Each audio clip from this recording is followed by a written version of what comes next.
It is a gloomy Sunday here in Ontario. I know I said I'd get your videos done on Saturday, but you know what? I didn't. I watched some football. I sat down with my wife, and I realized that this is one of the few lulls in our schedule, and it really has a lot to do with the lockdown here in Ontario, but I really wouldn't have been doing much on Sunday. This lockdown has produced some frustrating moments. Some of the horses that we were training back to get ready to race here in Ontario have now left us.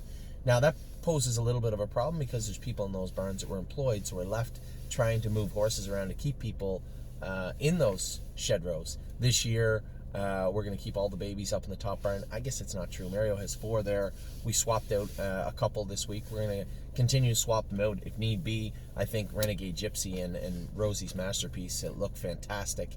They are on the straight and narrow and look really, really good. And I'm glad for Mario. He trained back, and people can say what they want. All the kudos go to Mario. We trained down one My Heart Hanover. She trained down okay, looked like a real nice filly. James and I talked about this in depth yesterday. She looked like a real good filly, and then just got to the races and left me with this giant question: is she just not good enough? Because all the training that we put them through, she excelled. But that one big one, that last one, sheer talent and speed, you don't know until they get behind the gate. And it broke my heart last June to get behind her and just come off the bike and say, is she just not good enough? Like, I don't know. And we gave her time off. I said, you know what? I find it so hard to believe that a horse that did everything so good all year is no good. So we gave her the summer off. Mario, she come back into Mario. He trained her back. She grew up, matured. I think that maybe she was just going through a lot of physical changes in her life and just couldn't overcome them. I didn't know what to think. I know she made a break in her first qualifier. Just got a little pacey down the backstretch. Mario put the hobbles on a little tighter, I think, changed her shoes a little bit. Qualifier in the blizzard, although we couldn't see it, was impressive. 2, 1, and 4 on a day where you couldn't see, literally couldn't see the horses in front of you. It's a good mile. Then that Strangles thing come up. Couldn't move for a month. A month! Couldn't get off the farm. We could train her, but you can't train that hard at the farm. And you can't prep a baby from the farm. For the people that try to, you can't. For the guys that try to prep their babies just off the farm, then they bring them in, you go, and I did this for 2 decades. You go to jump on the back of them, jump on behind them, and the guy says, first time off the farm. It takes about 4 starts for those horses just figure it out. That's if they're any good, right?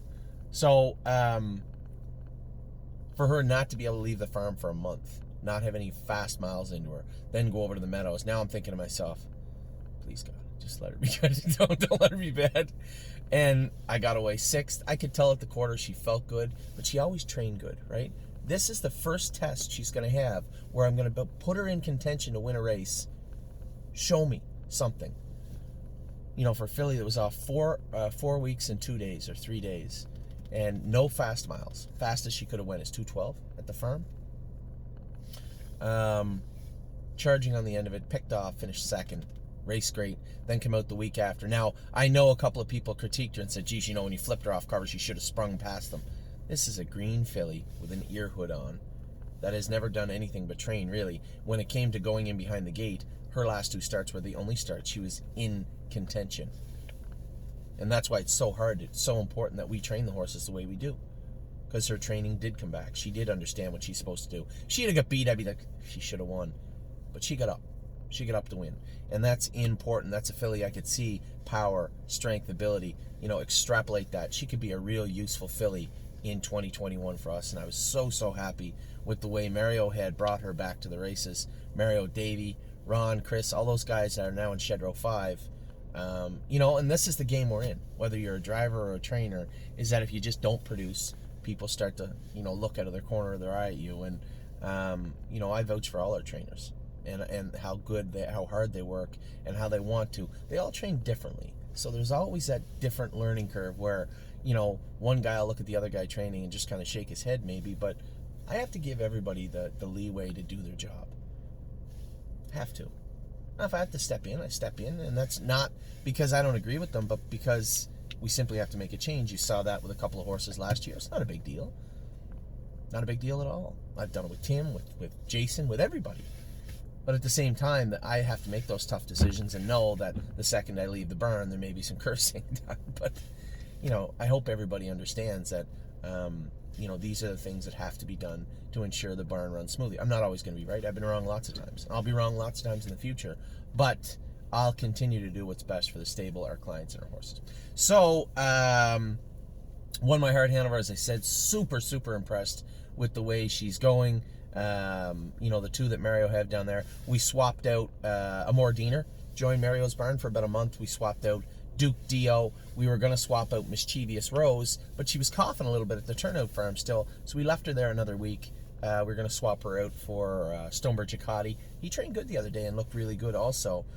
Very happy with what I'm seeing at the farm. Now, I know we have the sales coming up, and some people have said, well, why is this horse or this horse in the sale? I'll get to that in a minute. I've already told you twice, but I want to make sure that everybody is comfortable and understands what I'm doing and why I'm doing it. This sale in Ohio will be the last way outside of on gate or hoof bid to move any of these horses. So if we get past this sale and say, geez, I just don't like what I see in this horse, that's it. You can sell it, but you're getting nothing for it, because at that point people are saying, well, he knows enough. In February, people can still go to the sale and say, there is no way that Anthony McDonald knows that horse is good or not good. If the horse looks sound and is sound and looks like a nice horse, then I'm going to bid on that horse. They're not going to do that in March and April. The more time you get. This is why the twos and training sales where they sold horses in May and June never work for standardbreds, because people don't trust that we're just selling them to that people are just selling them to sell. They don't do it. So, works with the thoroughbreds. It does not work with the standardbreds. Maybe someday it will. So, what we have this week. So, I'm going to continue on my path. Won My Heart Hanover was fantastic. Off-road Hanover was very good. There's a flip side to that. I would have bet one of my kidneys that Miss Brampton Beast was first or second last night. She raced terrible. Billy said he wants to make some changes. That's fine. Northfield Park is quite a bit different than racing in Ontario. Quite a culture shock. This filly runs in on the turns also. So I'm going to suggest that probably some vet work needs to be done. Needs to change her rigging around a little bit. But, the one thing I said to Billy, I say to Tim, I say to everybody is, everybody does it different. Doesn't mean that you do it better than them. They just do it different. So hopefully we can find a spot. You look at a horse like Stonebridge Simba, although he's up in the open and picked for second or third tonight, that class he was in, he's a fantastic class for him. There's no better feeling than knowing when you enter your horse, it should be one of the best horses in that class. And that is a great feeling. So trying to find classes for all these horses that were supposed to be racing in Ontario, trying to ensure that we have horses in the shed row so that we keep our employees employed.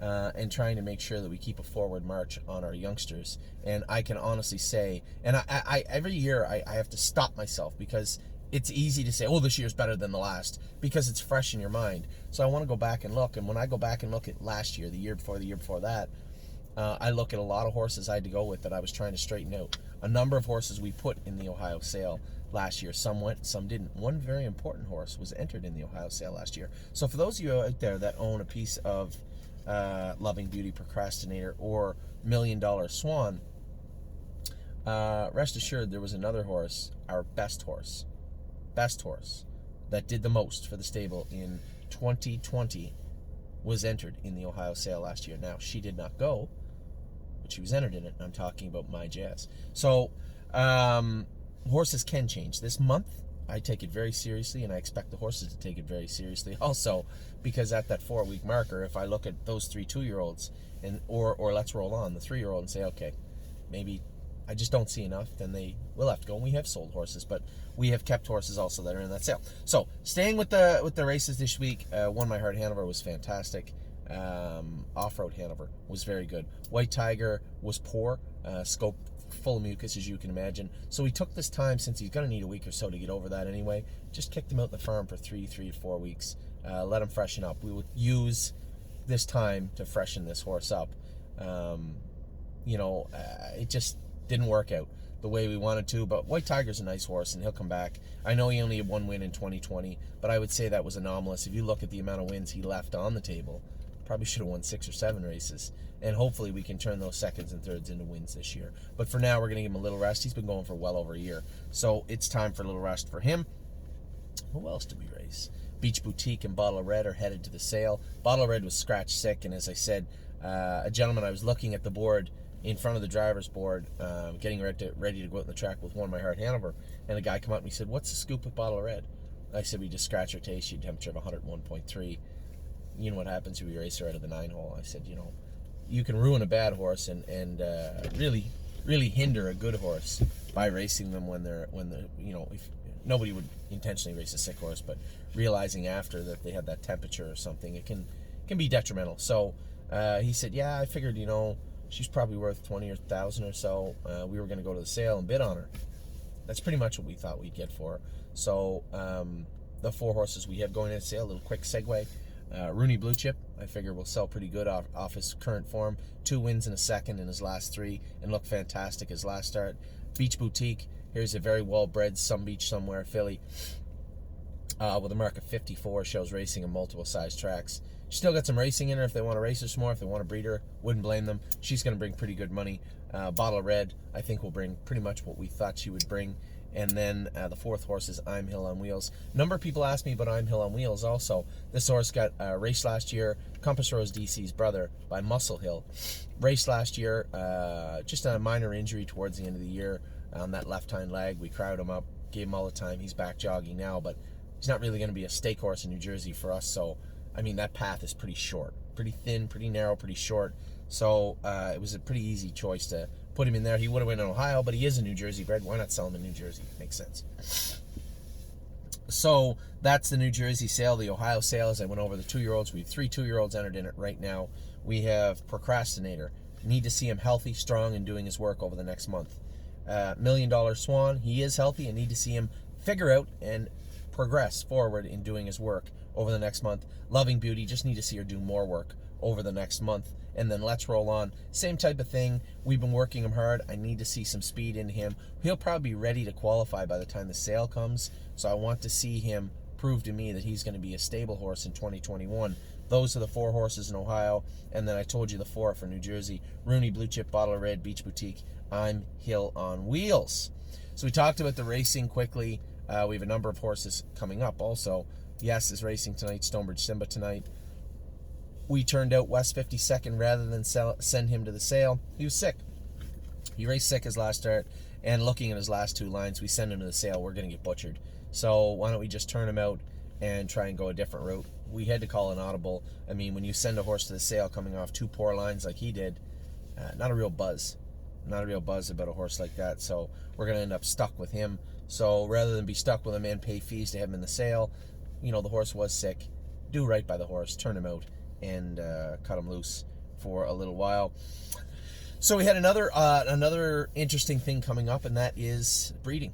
As I said in an earlier video that was sent out to the Stolen Dance group, we aren't breeders. We may be breeding horses, but keep in mind the market for small breeders to breed horses and sell them for a profit that also race horses for a living, non-existent. Not going to happen. So any of the horses we breed is likely to keep them. Having said that, we do have options where horses would be worth money to people, and we need to expand that as much as we can. And that's not necessarily saying selling them as a yearling, but at any point training down or racing as a 2- and 3-year-old, we want to make sure that our horses hold value if they can. So in staying on that line and that path, and as I said, expanding that path, we had an opportunity to breed horses in Kentucky and fold them in Ohio, making them dual eligible. Now, as far as the racing scene goes, I'm not that interested in racing in Kentucky. Some of the best horses in the world, as was pointed out, are bred and raced in Kentucky. But the opportunity and the ability to do so opens up more doors for I guess for us, but also for prospective buyers of these horses. So when we're looking at what we're doing, breeding these babies, to me, again, I'm a layman. Maybe I don't see all the hidden parts of the breeding sector, but from the information that I've gathered and looked at over the last few years, having the luck we have in Ohio, understanding that Ontario quietly is still one of the toughest jurisdictions in this universe, I think going Kentucky, Ohio makes a lot more sense. So what we are going to do is breed, I think as it stands right now, breed Stolen Dance to Uncle Peter. She's going to be in Kentucky and then foal out in Ohio. Dewey Ann this year, we're going to skip with Dewey Ann. I don't want to have any more late foals from her. I like this filly, and by all accounts, by Jeff and the people that are around Dewey Ann, she's thrown a fairly correct, good-looking colt. Both fillies did. So I just don't think we're going to breed her this year. I want to give her a chance to breed in, say, March and throw a February foal or a March foal or whatnot, April foal. But continuing to breed her late and have these, May, June foals is just not helping us or her. So we'll skip a year with her after she foals out this My MVP baby. And then we have Capistrano, who is going to lather up in Ohio, Kentucky combination also. And Muscle Chrome. Muscle Chrome is going to be bred. We're going to breed her to Long Tom. Now, a lot of people said, well, Long Tom's unproven. Well, lots of horses are unproven. He's by a son of Muscle Hill, who made 300,000 or 400,000, took a mark at 52, and beat What the Hill. Good racehorse, got some speed. I think it makes sense, doesn't it? And when you factor in, you really do have to factor in the stud fee. The stud fee for a Long Tom is $3,000. Pretty hard to beat that. So for a guy who owns almost all of Muscle Chrome, I think I'm going to go Muscle Chrome, Long Tom, Kentucky, Ohio. And then we'll see what happens after that. So we are investing some money, I guess, into these broodmares. I know I am.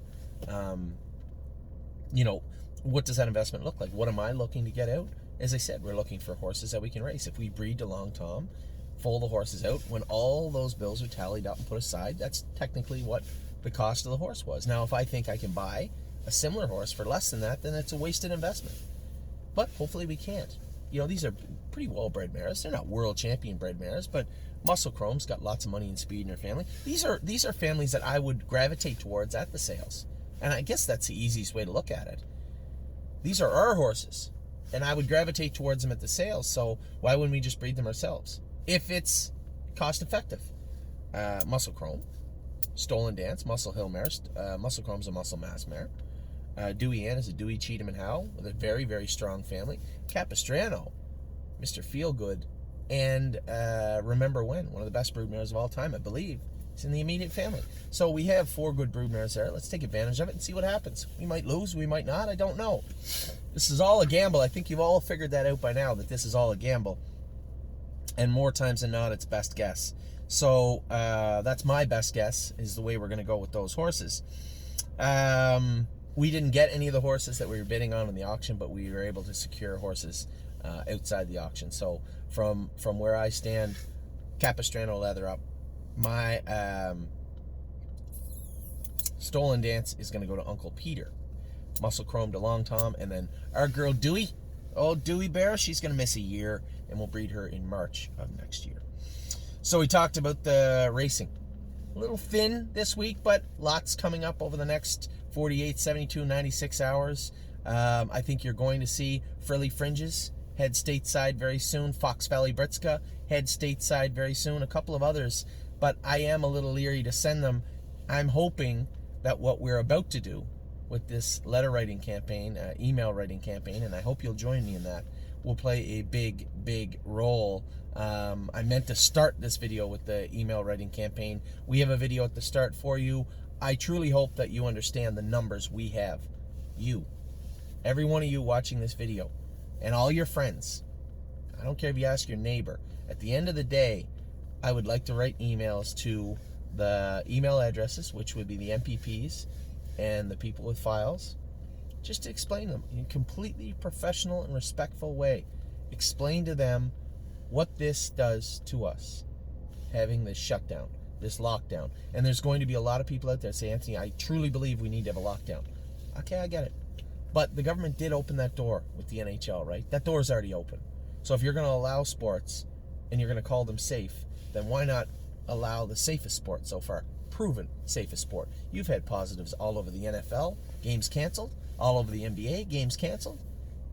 MLB, make no mistake, there's going to be tons of games canceled in the NHL. They're not in a bubble. We already know that. The NHL's okay with it. Their players are okay with it. Their families are okay with it.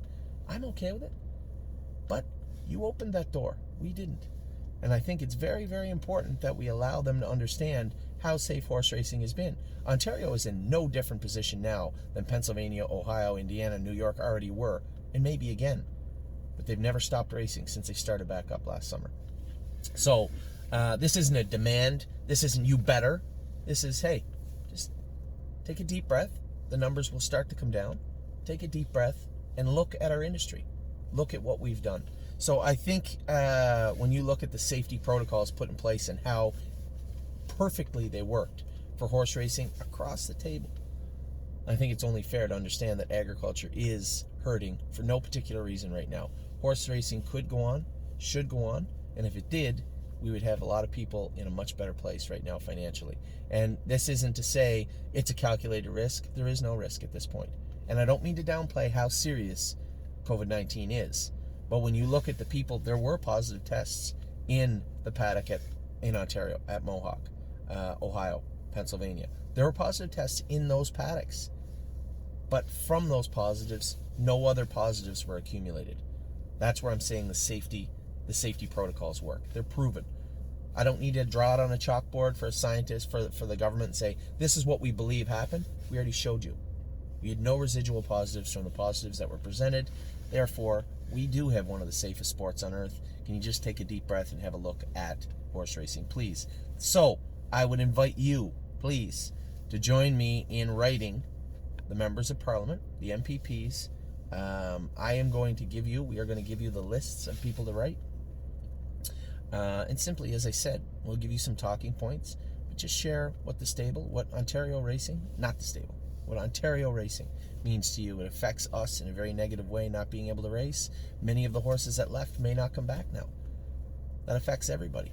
So I think it adds to the horse shortage that we've had. We were starting to get our numbers back up, and now these horses that have left, think about it. We've sent 7-8 horses out that would have raced here.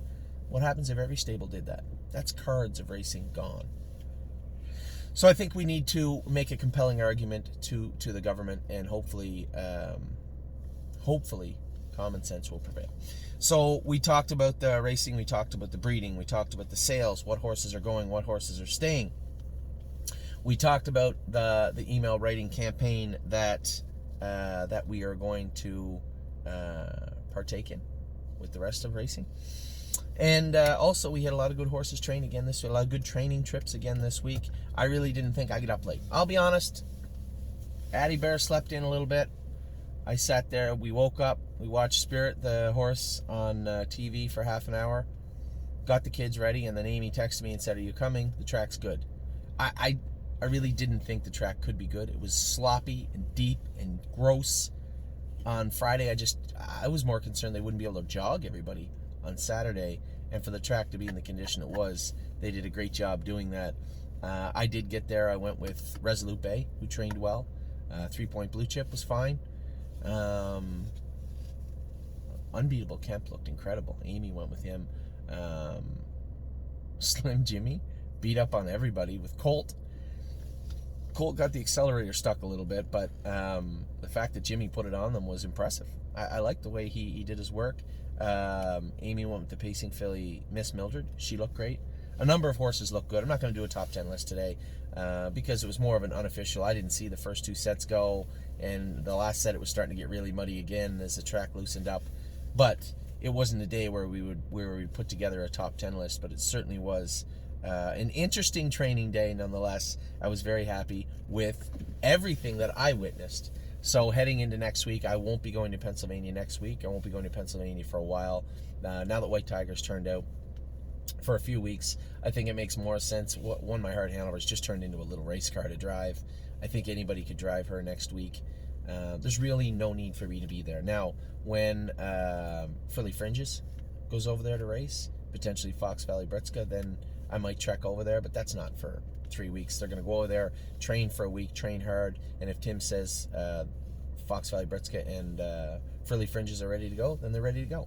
We'll probably requalify both of them and see how they go. But for now, I'm not going anywhere. What we do have coming up next week, though, at the end of January, this is very important, and this is concerning for me. I know that all our clients have sent their checks in. I open checks up where they're dated 3-4 weeks prior. I'm still getting Christmas cards. I appreciate all the Christmas cards, by the way.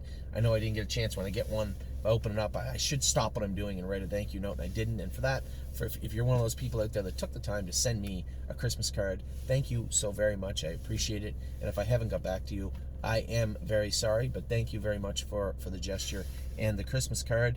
But we're still getting them. Still getting Christmas cards, still getting mail from the 20th of December. It's now the 15th of January. So my concern is this: staking is due on February 15th. If we get the staking out on February 1st, are you even going to have enough time to get them here?